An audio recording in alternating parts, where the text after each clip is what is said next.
friends, let's take a look at Ethereum together. Looking at Ethereum just now, there's a couple of things that I wanted to point out. Just jumping up towards the 24-hour time frame, you can see that we're still within the bounds of this big wedge that I have drawn on the charts, or triangle, currently. And of course, this was obviously drawn in a wee while ago, speculatively about how we could be performing over the next wee while. I want to see us, pushing past this so I can disregard it. But looking here at the 236 in, that's 376. If we'd actually move down below that, then of course there's a few targets to look to. The key ones being, of course, 340, and saying, will we have a higher low overall? Because what we have at the minute here in terms of wicks, so on some time frame, we might be looking at down here as being a low, up here as being a high, down here as being a higher low. But this is confusing story because the bodies closing down below are obviously showing us that this is actually a lower low, and then this is of course a lower high, pardon me, and then the closing over here of the bodies again showing us that we have a lower high compared to over here. So that would actually be, in terms of your perspective looking at this, I'm just helping you with the whole gestalt nature and combating your own human perspective. This is of course a low, a high, a lower low, a lower high. Or if you're looking at some different time frame where the wicks are, showing us body closes as well, then you have a low, a high, a higher low, and a higher high. Okay, that's your dynamic that you're looking at right now, which is why I'm boiling in down onto the 376 price point of that 236. Now, if we did move past that, then of course the 382 would be the key target for us in terms of this 24-hour time frame, where we find the 21 EMA coming in at, and of course this horizontal white line, which has been of support significance for us in the past. And that's the sort of the key for us. And if we did then maintain structure within this overall, then the sort of the extreme lows got to come in there at 333. We're up here towards the highs, of course, and that's why I started off and prefaced this with saying that we want to see us pushing past this, and this just to be a little bit of consolidation at resistance before moving on past it. But I'll leave that up to you to kind of make that final determination for yourself. Down here at the 4-hour time frame, you can see the 21 interacting with the price over the last few days has of course been of quite significance,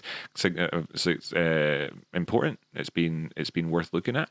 So if you are looking towards that, then of course closes down below here are going to be significant, opens and closes. As we look back the way, we can see that we haven't had any since over here.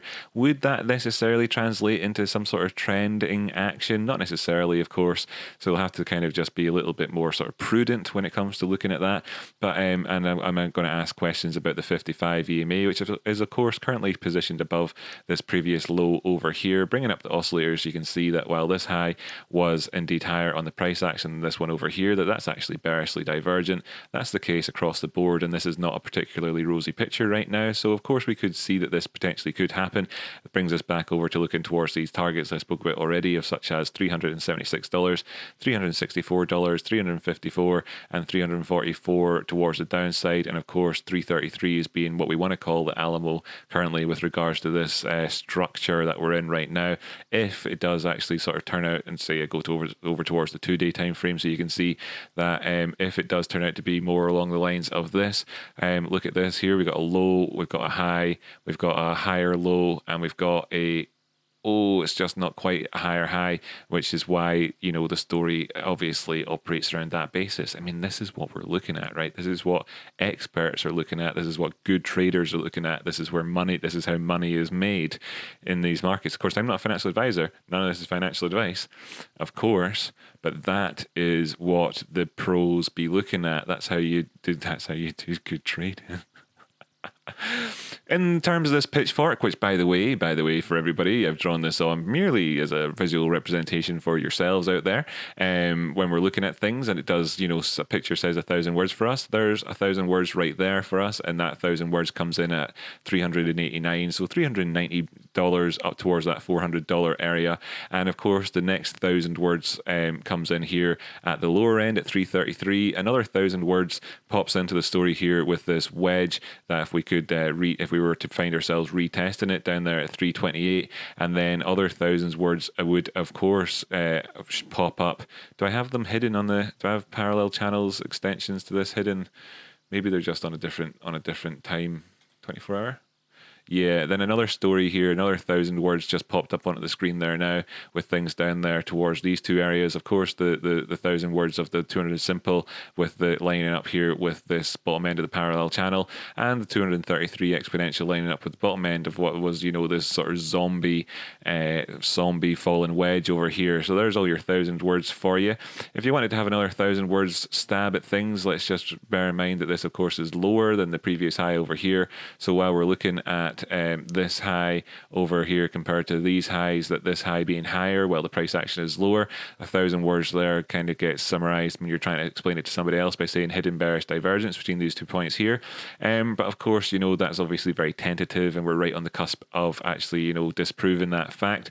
But of course, if we did then actually move on past it, then you'd be looking here and saying, well, you've got that classic bearish divergence over there as well. 1,000 words story here on the DMI is that while we have a positive move towards the top side, we're very much still within chop territory, and we don't really have any strength of trend on the 24-hour time frame. Well, we have a downward slope on the DMI's ADX line here on the 4-hour time frame, with a natural convergence towards the two of the indicators, the DIs, sorry, at that point. We don't have extreme volatility coming into play or anything like that at the minute, but we might see something happen, if we move beyond these this fairly obvious. Of course, it's the same deal on Bitcoin. If you were to want to, it's obviously the same deal. We've got this same structure right now, looking at here and here with the key areas. Let me just show you that right now on Bitcoin, because I didn't actually mention it in the Bitcoin video. It's very obvious with this 236.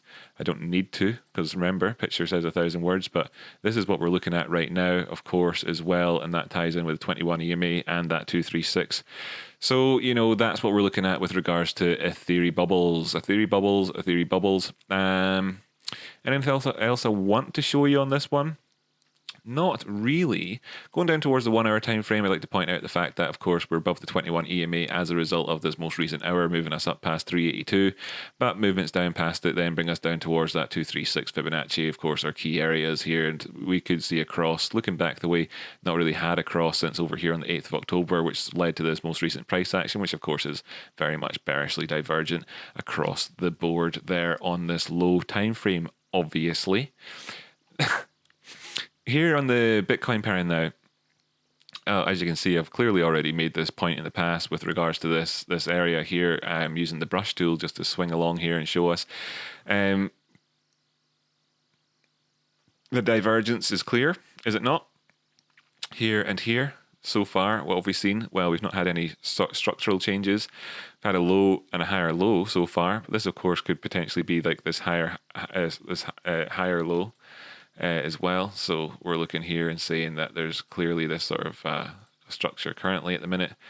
Either big moves outside of this really just push us past either zone of these two things. It's nothing particularly special in terms of macro picture, but that's what you'd expect when you're looking down here at the 1 hour time frame. On the 4 hour time frame, if we're to do a similar sort of experiment, the not experiment but demonstration, then the easiest and most obvious one is that, which is obviously bearish. So be aware. However, we're right here at the 200 simple moving average on the 4 hours, and of course movements up above that would be very, very good. Since the last time that we really sort of kissed it and moved away dramatically from it was over here, crossing above it some point back over here in May, before we moved in this sort of really lovely trend and move towards the top side. So there's your positive case for you, as well as your negative case. We're obviously seeing a negative spread of the moving averages here, but we've got this positive cross between the 21 and the 55. Can we maintain that structure, move towards the top side throughout this period of squeeze? Looking down here, obviously, there's this type of pattern on the go, movements down the way, which get supported by the 55 exponential moving average, are going to form a sort of a descending triangle type point of view. But that's obviously very tentative, and we're really looking to see, can we push past this zone or not currently? And that would be your positive case scenario. But of course, that's in the face of that bearishness I've already pointed out. Yes, this is not noob friendly necessarily, but actually, in terms of the episodes that I put out, I do a lot of stuff which is like extremely accessible technical analysis, where I explain things in great detail for people. And really, while it might not be noob friendly, I think you'll find that if I wanted to be, actually exclusionary towards new traders, I would have spoken about things in a vastly different way from what I have. I've explained things in quite a lot of detail, and it also should be fairly accommodating of the expert traders as well out there. Let me know what you think in the comments down below. I'd love to know, of course, and if you want to hit subscribe and all the rest of it, I'd massively appreciate it. My name is YouTube. No, my name is Rocky Outcrop. You can tell your friends to go to youtube.com/Rocky Outcrop, and they'll find the channel, and it's the best technical analysis on the internet. It's been really, really, really successful so far this year. Every single person watching along with the channel has had positive returns on their accounts. It's been great. Thanks so much for tuning in. Really do appreciate it. See you next time.